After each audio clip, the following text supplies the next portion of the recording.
Sindh action committee batten ते कब्ज़े ऐं धारी आबादकारी ख़िलाफ़ 28 फ़रवरी ते जलसे जो ऐलान करे छॾियो आहे।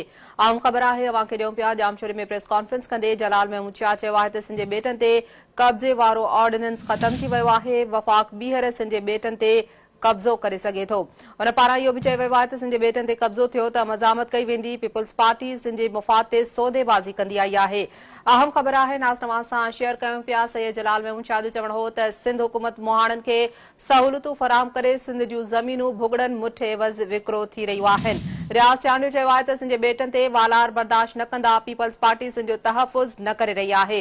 हुन चयो त पीपी सिंध जूं ज़मीनूं विकिरो करे रही आहे। रसूल बख़्श ख़ासकेली चयो त सिंध जी ज़मीनुनि ते कब्ज़ा कया पिया वञनि। हुन चयो त पीपल्स पार्टी ऐं पीटीआई सिंध ते कब्ज़ो करणु चाहिनि थियूं। इहा आम ख़बर आहे नाज़ सां शेयर कयूं पिया। सिंध एक्शन कमेटी बेटनि ते कब्ज़े ऐं धारी आबादकारी ख़िलाफ़ 28 फ़रवरी ते जलसे जो ऐलान करे छॾियो आहे। जामशोरे में प्रेस कॉन्फ्रेंस कंदे जलाल महमूद शाह चयो आहे त सिंध जे बेटनि ते कब्ज़े वारो ऑर्डिनेंस ख़त्म थी वियो आहे। वफ़ाक़ ॿीहर सिंध जे बेटनि ते कब्ज़ो करे सघे थो।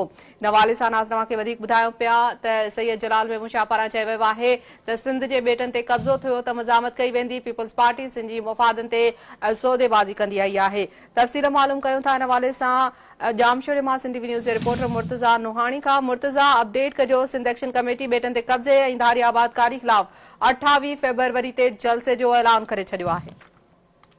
जी बिल्कुल ही सिंध एक्शन कमेटी जो सरबराही इजलास सैयद जलाल महमूद शाह जी सदारत हेठि जीएम सैयद एडी फैंस थी गुज़रियो। जंहिं बाद अॻवाननि जेको आहे प्रेस कॉन्फ्रेंस कई आहे। इजलास में अवामी तहरीक जे मरकज़ी सदर डॉक्टर रसूल बख्श ख़ासकेली, जीएसएन मां जे चेयरमैन रियाज़ चांडियो, तरक़ी पसंद पार्टी जे मरकज़ी अॻवान हौस ख़ान गाॾई, अवामी जमहूरी पार्टी जे जेको आहे अॻवान करम वसाण, जीएसएन क़ौमी महाज़ जे सदर असलम खैरपुरी, पौरियत मज़ामत जे मरकज़ी अॻवान जेको आहे सो मसरूर शाह ऐं जिस्कम अॻवान दीदार शाह समेत जेको आहे सो ॿियनि शिरकत कई। इजलास में सिंध जे साम्हूं जी बेटनि ते पीटा ऑर्डिनेंस ज़रिए वफ़ाक़ जे कब्ज़े ख़िलाफ़ सिंध एक्शन कमेटीअ जी जेका जिदोजहद आहे हुनजो जाइज़ो वरितो। अॻवाननि जेको आहे मौक़िफ़ इख़्तियार कयो आहे त सिंध एक्शन कमेटी जी शानदार जिदोजहद सबबि वफ़ाक़ पीटा ऑर्डिनेंस जो मुद्दो वधाए न सघी आहे। ऑर्डिनेंस ख़त्म थी चुको आहे, पर उन बावजूद बि सिंध एक्शन कमेटी सम्झे थी त अञा ताईं जेको आहे ख़दशा मौजूदु आहिनि त वफ़ाक़ ॿीहर सिंध ऐं बलोचिस्तान जे सामुंडी बेटनि ते कब्ज़े जी नियत बरक़रार रखे वेठी आहे। इन करे इन ॻाल्हि ते इतफ़ाक़ कयो त सिंध एक्शन कमेटी जे